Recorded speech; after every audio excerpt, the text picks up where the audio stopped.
everyone. Thank you for joining this policy spotlight with me, Celeb Upskilling and Micro-credentialing for Adult Learners. I am Dr. Jessica Rothenberg-Aalami, the CEO and founder of Celeb, and thrilled to share ways states might lead on racial equity and quality attainment using mobile learning as an access to essential skills and services tool.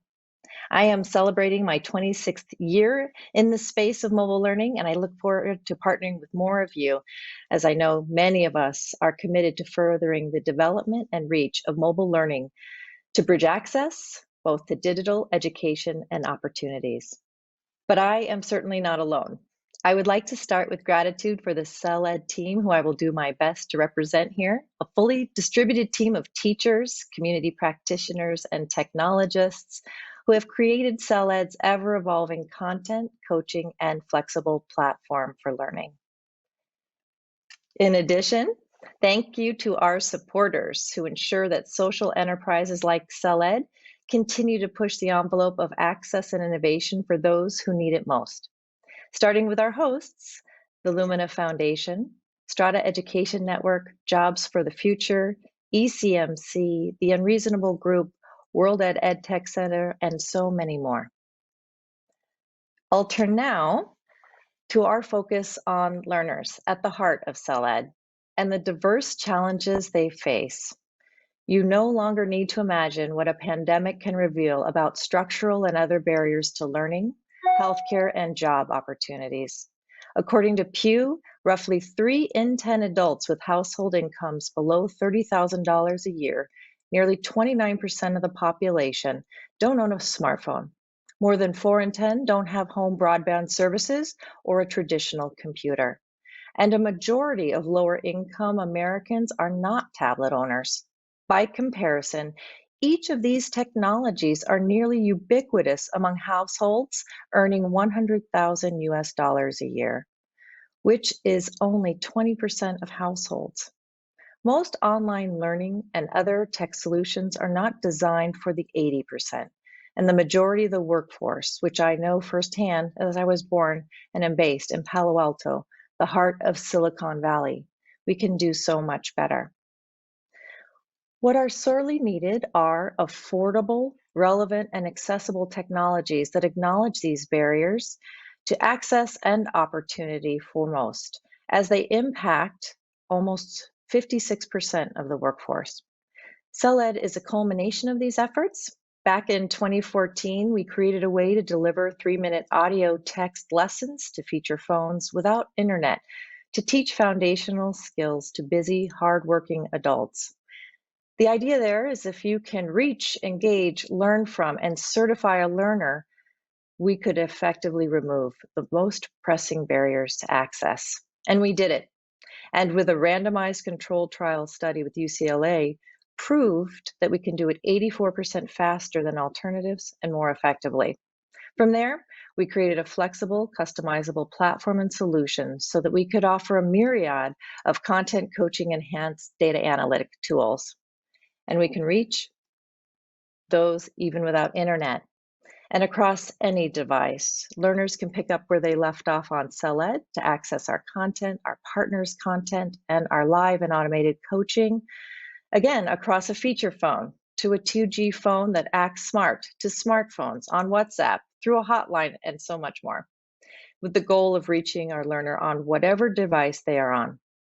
Importantly, learners anywhere can gain access to pathway programs and earn certificates and micro-credentials in this way, a low to high-tech lifeline where we are needed most.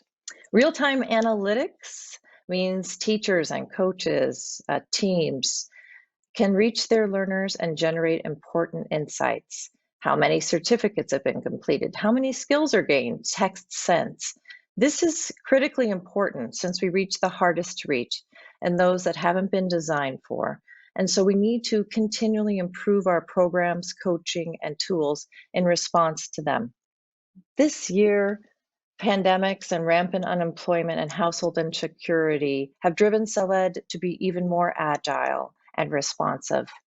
One effort that is relevant from a policy perspective is collaborating more creating a consortium where many can pool resources to provide free programming to vulnerable learners and populations at scale. Because our partners from community-based organizations, adult schools, libraries, employers, and more lost funding or experienced a surge in demand, so they couldn't meet the need, we push to deliver programming through trusted networks direct to learner with full essential skills programming. With exciting initial results since launching this summer, we've reached nearly 100,000 vulnerable learners who are taking courses from reading, math, English language learning, skill building, work readiness, and other pathway programs through 600 partner networks and with nearly 7 state partnerships. We certainly hope you consider joining the challenge as we aim to extend the program through 2021. In other ways, we've had to adapt programming and tools for new critical response under COVID-19. For example, as the mobile arm for the Department of Social Services for the state of California, we're readying to reach millions of Californians who are newly unemployed, long-term unemployed through welfare to work programs, those who are receiving SNAP or food benefits, those who are working in refugee support services, even those who've lost their homes to fires. That's over 4 million people in need of access to essential skills and services on demand. This allows us also to be counted if you have mobile learning delivered in this way to any household or phone or user. This is also a way to connect some families for the first time to internet resources, engage them, help them get through the application processes needed to access these essential services, and then get them on a pathway program designed for them.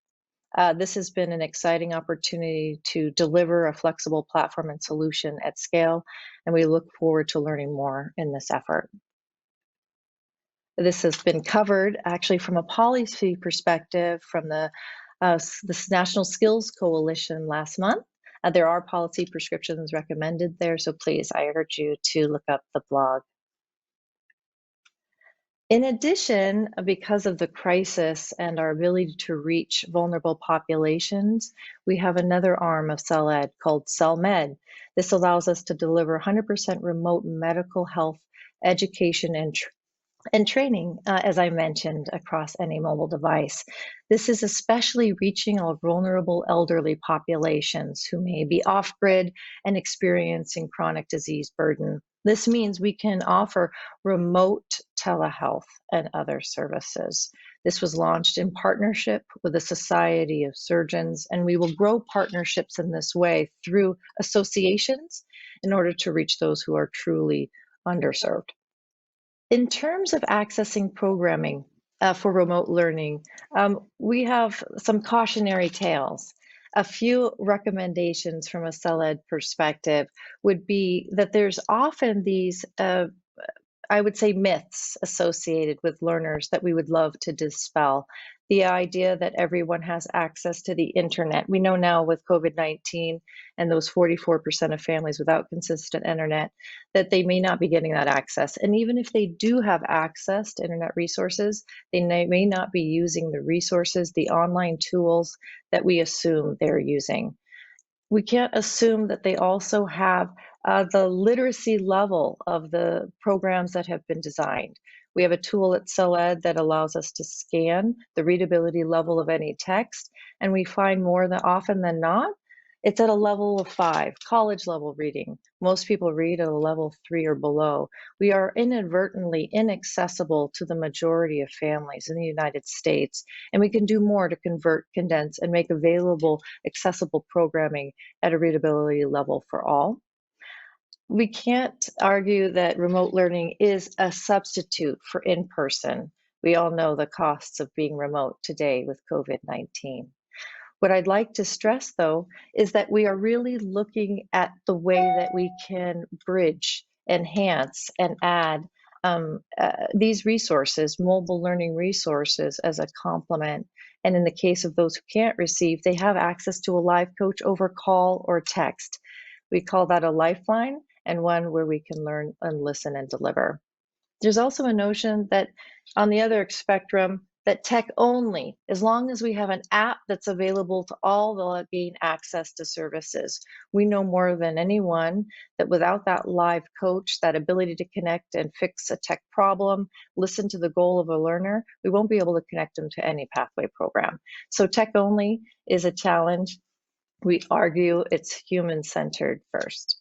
And last, in terms of a policy prescription, we have some tips for remote and mobile learning. We believe that we need to save everyone time. This has been a critical challenge for accessing, for especially our workforce, that there isn't time. Multiple jobs, multiple burdens make it impossible to gain access to online learning for an hour or more at a time. If you can deliver 10 minutes worth of information that counts for an hour, as Celeb does, we are able to stack quickly to a certificate to reach goals faster, and we all want that.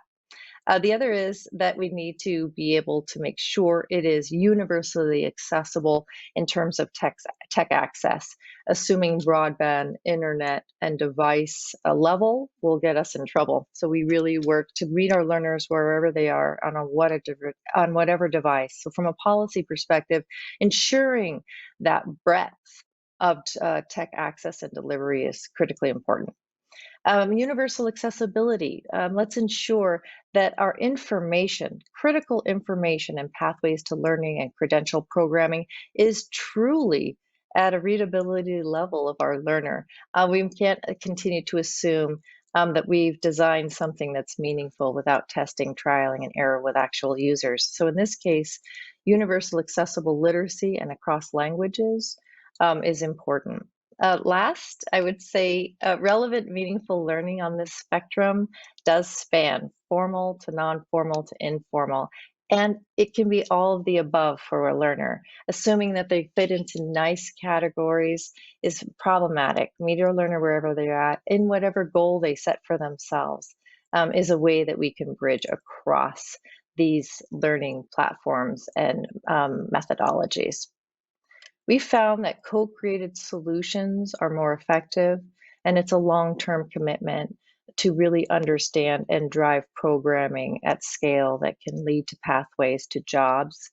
Evidence-based, so that we don't assume that what we're doing is without a foundation in science, and other feedback from learners and humility are all pieces of the puzzle when trying to figure out how to reach, engage, and ultimately co-create a solution with our learners. And last, individualized learning support. It can actually make an extreme difference quickly. Setting goals with learners and providing pathways for them with them has made a difference for now hundreds of thousands of users that we work with. And when I go back to where we started with our first learner, Lucia, who learned to read over mobile messaging with audio and texting. With Celeb, because I learned to read, I feel liberated. This has changed my life. And because of Lucia, we're here. Thank you, and we hope to hear from you.